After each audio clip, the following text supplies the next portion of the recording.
Greetings, friends. Welcome back to the broadcast. I'm Shawn. Website is scriptureandprophecy.com. That's where you go to find the archives. That's where you go to support this mission of truth. Well, this morning we are starting our week, as usual, with some wisdom and some encouragement from the Psalms and from the Proverbs. We're ready for Psalm 74 today, along with Proverbs 4. So Psalm 74 is really, well, let me just read the first verse for you because it kind of sets the stage for what the whole psalm is about. Verse 1 says, O God, why hast thou cast us off forever? Why doth thy anger smote against the sheep of thy pasture? So basically, what's likely happening in this psalm is it's about the time when the Babylonians came in and destroyed the temple and took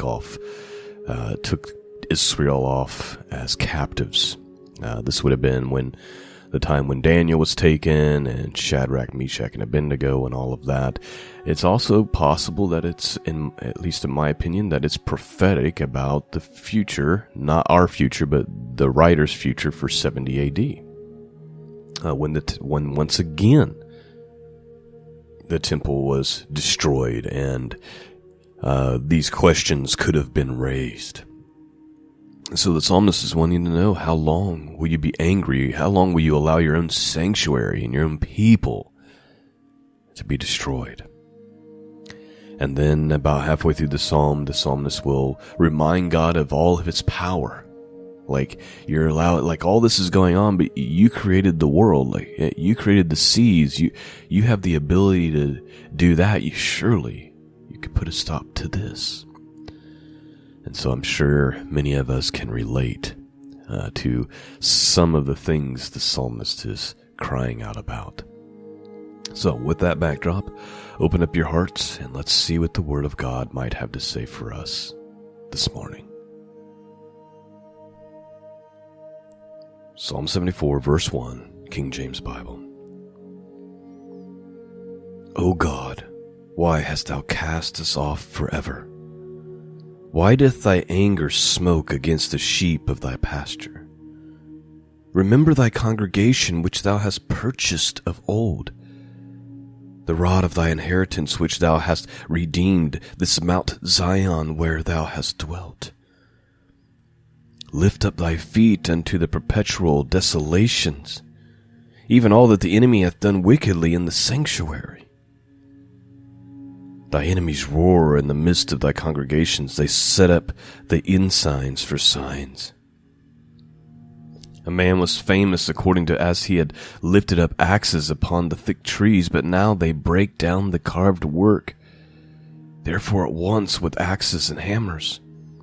They have cast fire into thy sanctuary and have defiled by casting down the dwelling place of thy name to the ground. They said in their hearts, let us destroy them together. They have burned up all the synagogues of God in the land. We see not our signs. There is no more any prophet, neither is there among us any that knoweth how long. O God, how long shall the adversary reproach? Shall the enemy blaspheme thy name forever? Why withdrawest thy hand, even thy right hand? Pluck it out of thy bosom. So please note, that's the first half of the psalm here. The psalmist is dumbfounded, like, how could God allow the enemy to do these wicked things even inside God's own sanctuary and in this place where God says he has put his name, and how could he allow them to get away with doing this to his people?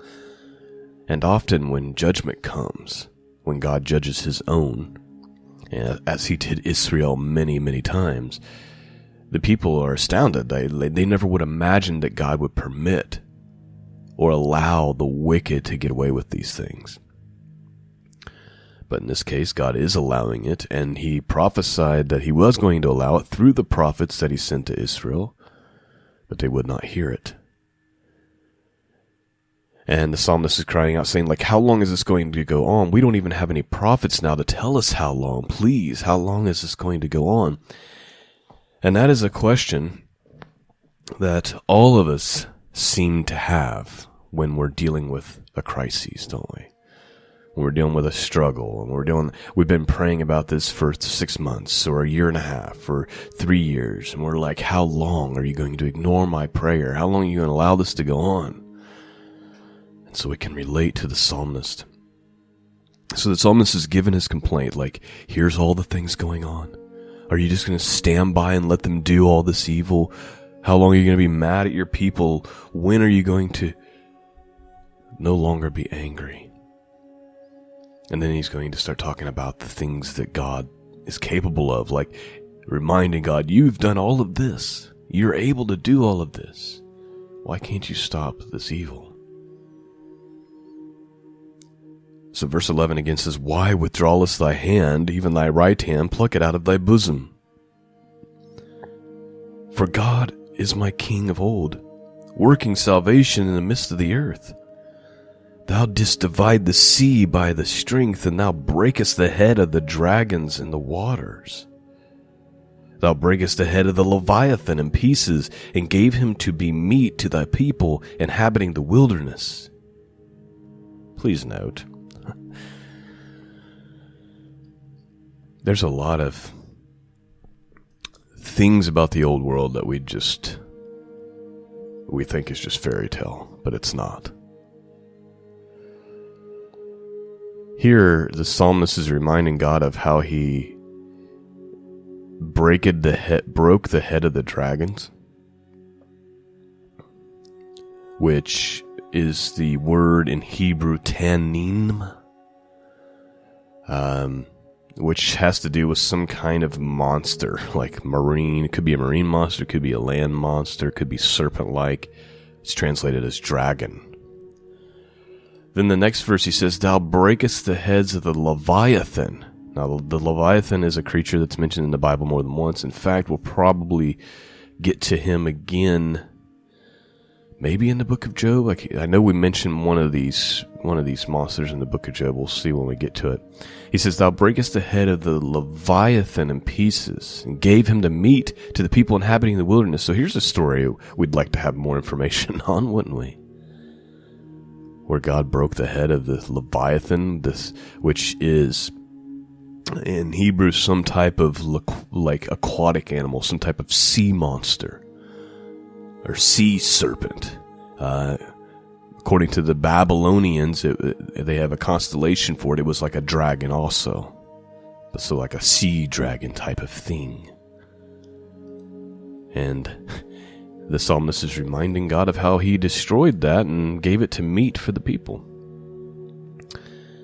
There's just so much about the old world that's so interesting, that we have been dumbed down about through lies, through false history, through so many avenues.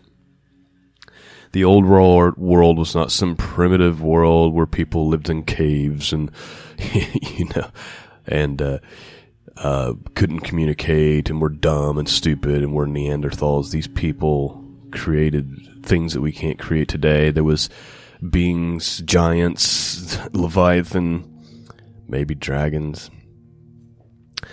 But anyway, I digress. That's not the point of the psalm. The psalmist is just saying, hey, you've done these incredible things. Surely you can help this situation. Okay, verse 14. Thou breakest the head of the Leviathan in pieces, and gavest him to be meat to the people inhabiting the wilderness. Thou did cleave the foundation of the flood, and thou driedest up mighty rivers. The day is thine, the night also is thine. Thou hast prepared the light and the sun. Thou hast set all the borders of the earth. Thou hast made summer and winter. Remember this, that the enemy hath reproached, O Lord, and that the foolish people have blasphemed thy name. O deliver not the soul of thy turtle dove into the multitude of the wicked. Forget not the congregation of thy poor forever. Have respect unto the covenant, For the dark places of the earth are full of the inhabitants of cruelty. O let not the approached, O let not the oppressed return a shame, and let the poor and needy praise thy name. Arise, O God, plead thy own cause. Remember how the foolish man reproaches thee daily. Forget not the voice of thy enemies, and the tumult of those that rise up against thee increaseth continually. So that is Psalm 74. It's kind of somber. It's like all this evil is taking place. They're destroying your people. They're destroying your sanctuary. They're destroying the places where you've put your name. They've brought down all the synagogues in the land. How long are you going to allow this to go on?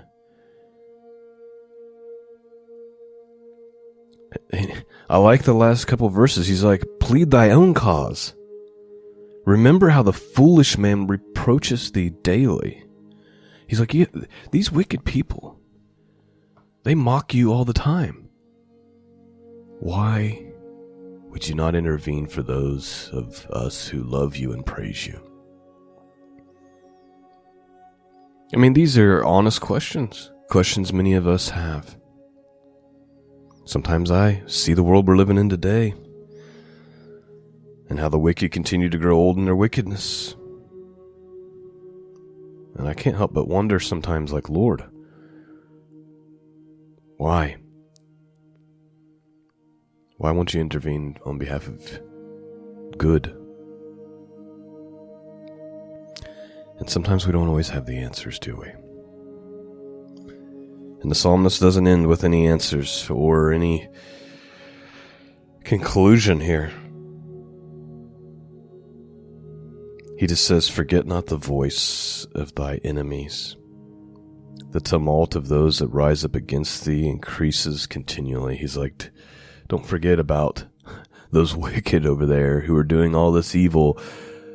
They are increasingly becoming more wicked, and they are increasingly they run their mouths about you.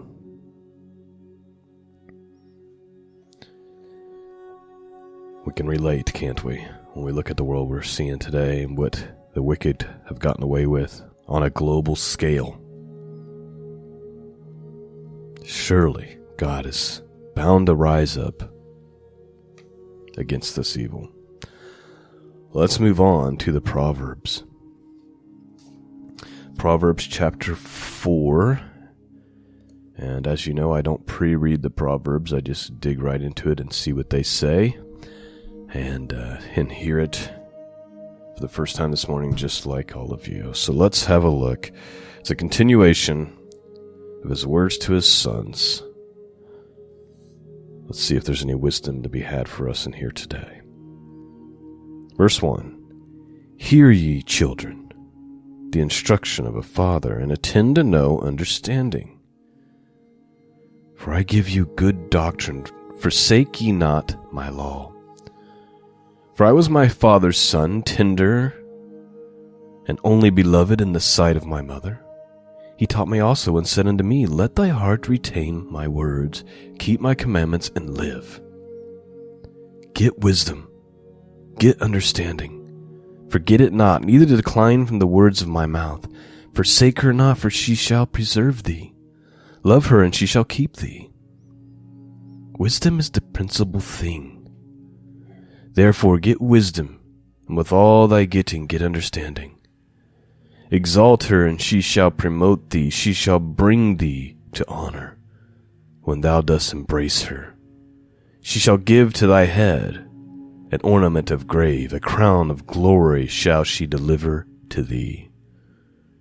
Hear, O my son, and receive my sayings, and the years of thy life shall be many. I have taught thee in the way of wisdom. I have led thee in right paths. When thou goest, thy steps shall not be straitened, and when thou returnest, thou shalt not stumble. Take fast hold of instruction. Let her not go. Keep her, for she is thy life. Enter not into the path of the wicked, and go not in the way of the evil men. Avoid it. Pass not by it, turn from it, and pass away. For they sleep not, except they have done mischief. And their sleep is taken away, unless they cause some to fall. For they eat the bread of wickedness, and drink the wine of violence. But the path of the just is as the shining light, that shineth more and more unto a perfect day. The way of the wicked is as darkness. They know not what they stumble.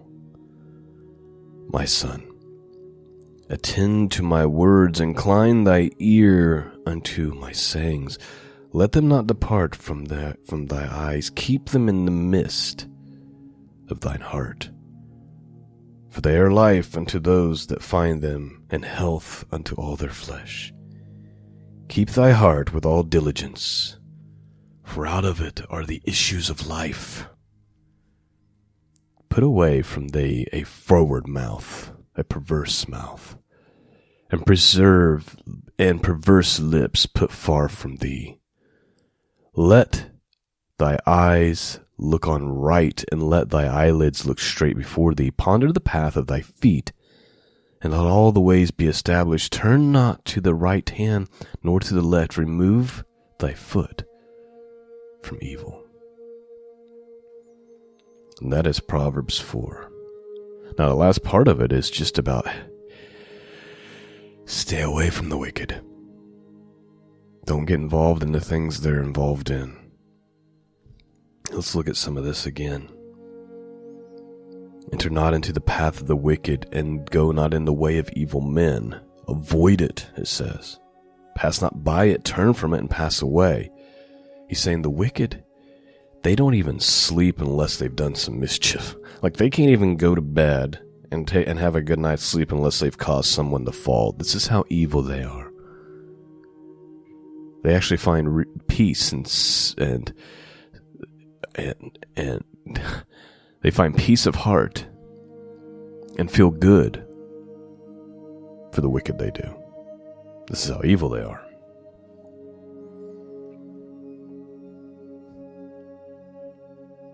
The wicked is as darkness, they know not what they stumble.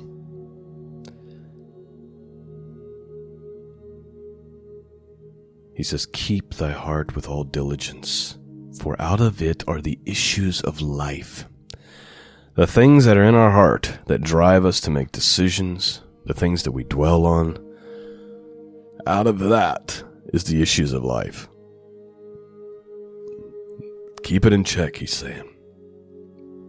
Don't have a perverse mouth or perverse lips.